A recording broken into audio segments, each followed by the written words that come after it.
Hey guys, welcome back to the shop. As I was getting ready to start the next project, it kind of dawned on me while the shop was clean that it's been since I moved, over 6 months ago since I did a shop tour, and that shop tour was in the old shop, not here in the new shop. So I'll get going in this end and we'll move around, but I'm going to start down here kind of on the utilitarian end of the shop. I've disabled that door over there. This one is still active so that I can bring material in and out this door. I have my 17-inch bandsaw over here, which is on a mobile base. So if I have some long boards that I need to cut or whatever, it does move out without any issues. And my 735 planer is on a mobile cart. So a lot of times I roll it to the front of my bench and attach it there. But for these little quick jobs, I found a lot of times here recently, I'm actually connecting it to the fence on my table saw and just running it right here. My dust collection for this unit is right here as well. So it works well in both places. It just depends on how much planing I actually have to do as to where it goes. We'll move over. Let me reposition the camera a little bit and we'll just kind of keep moving around the room. Okay, so over here I have my Tormek, which I actually use quite a bit just to touch up my chisels or my plane blades during a project. And I store some of my table saw jigs here behind it that I use quite frequently. I have a sharpening station here which keeps my stones and all those sorts of things in them when I'm not using them. But I also run a separate station up there on my bench during a project, and I'll show you that when we get there. I have my joiner here, and it's actually right next to my table saw. This is where my dust collection drop is for it. I can walk through here if I need to, but it leaves me a lot of open floor space over here. And then I have my 14-inch bandsaw here, which really is small parts and cutting curves and things of those nature. I do have a longer hose on the dust collection. If I need to move it a little bit, I can. It's not a big deal. And moving around to this side, I keep a couple of fairly straight 2x4s in here, so if I need to make a router sled for a slab or something, I can. My Festool Rails and my levels hang up over here. My offcut bin full of usable scraps, things I'd kind of like to hang on to, but if it all went away, I wouldn't cry about it either. And I mounted some overhead storage here. My respirators are in there. Miscellaneous stuff. It's really, it keeps things off of my horizontal surfaces, so that's a good thing. Then I have the Jessam router table here with the Porter cable, the big Porter cable, the 3¼ horse. I don't remember the number off the top of my head.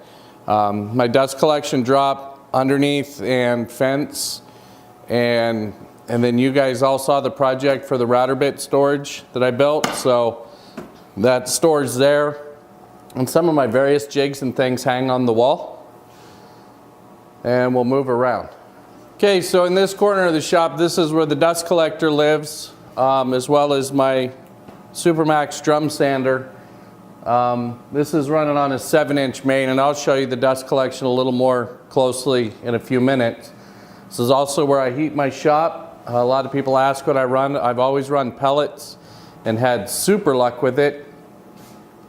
And then I keep the roller stands out here, so I have in feed and out feed on my drum sander if I need it. They're all set up for this height and ready to go. Okay, so the base for my Supermax is not the standard base that it came with. Some of you may remember when I did this. I think the actual original stand for this is still in the box in the garage. But I needed the drawer space for a lot of things. For instance, this is where I keep my dado stack, and it's all inlaid in foam and nice and neatly organized. But I also keep a lot of sanding supplies in here. So all my Festool paper, I leave in the original boxes. I just take the lids off, and it seems to work well. And then some sheet paper stores in there. And the very bottom is where I keep the extra routers and things that I'll use at the table that aren't Festool and have sustainers, but I'll show you those in just a few minutes. There's also drawers over here on the side where I keep spare rolls for the Supermax and cleaning blocks. My tenanting jig lives in the bottom drawer as well. I did a whole journal on that, so if you have questions, please drop me a note, let me know, and I'll show you more things. Let's move over to the miter station next. Okay, so this is my miter station. It's the Festool Capex, which I really like. I'm really happy with it. The same fences that I had in the old shop. In fact, most of the station is identical to the old shop. I really like the adjustability on those fences. I can add a zero clearance to the Capex and then move my fences wherever I need. It's got stop block capability. All the features that you really need in a chop saw are there. And then my Festool storage on the other end, as well as my drill sharpening station, which there's a video on. But I'll move the camera around and show you that stuff. So here's the other side of that stationing. Ignore that fish up there. That came with the new house, and I quite frankly don't know why it hasn't been thrown away, but it's in the shop for now. But the drill storage station is there. All that works really well. All my West Systems epoxy is on the end down there where it's easy to get to when I'm working at the bench. The dust extractor is there. My quick clamps I hang up overhead, and of course my stereo is up there and all of that. Lots of windows in the shop, so that's cool for natural light, but it's pretty rough on the video. Now I'll show you the clamp rack. So this is pretty much the same clamp rack as the old shop. It obviously had to adjust just a little bit. Same drill press from the original shop. I just really like the foot activated switch. So that's really neat. I keep my sprayer down in this cabinet, so it's always nice and close at hand.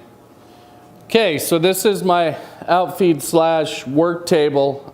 This really is the workhorse of my shop. I can clamp my planer to the front of this. The center is removable, so which makes it really nice for cutting big panels in here. I have a natural spot for the blade on the track saw to drop into. All the drawers are organized. You know, like that's all fasteners, and this one's all layout tools, essentially layout tools. So that all works really well. It's got an open space in here so I can drop the holdfasts in. And of course the spindle sander is mounted underneath on a set of lifts, and it holds really well. And then I have another CT vac over there on a boom arm that just hooks right up to this. And that boom arm, of course, parks right underneath the other end of the bench. So I have a bench crafted leg vise on it. I've got this nice little tail vise on it. It's all in the video if you want to see it. But this really is the workhorse in my shop. And on this end of the shop is more of my hand tool setup. It's my version of the Rubo with a little beefier base than a normal. My hand plane store in the drawer storage underneath. It's got bench crafted hardware, both a leg vise and a tail vise. And it has a tool tray in the middle that lifts out. And then I also built the bench crafted high vise on there, which is just super nice if I'm hand cutting some dovetails or something along those lines. That little unit will fit on the outfeed table as well, so it'll work in both positions, which is really nice. And of course I have my tool wall up here, which is, I don't know, it's still evolving just a little bit, but it works well. And the new sharpening station that I just did during the project will live pretty much in that tail vise so that I can touch up my tools during a project instead of neglecting them like I have been for forever. I can just keep them sharp as I go. And of course, as mentioned earlier, there's, well, the bulk of the dust collection system. It's all NordFab. It really goes up super fast. It's really expensive, but if you're moving your shop, man, it's worth every penny. So there you go, guys. There's kind of a very quick shop tour. It's still evolving. I do wish it were bigger. This is a little bit smaller than the old shop, and reality is I think we're going to build a new one and use this more for the things that we need in the house, which is fine. We'll just move everything over there and we'll shoot another one of those videos when it comes. So, but until then, I hope you enjoyed the shop tour. I hope you got something out of it. If there's something you'd like more information on, drop me a note, let me know, and I'll be happy to answer your questions. So until the next video, guys, take care.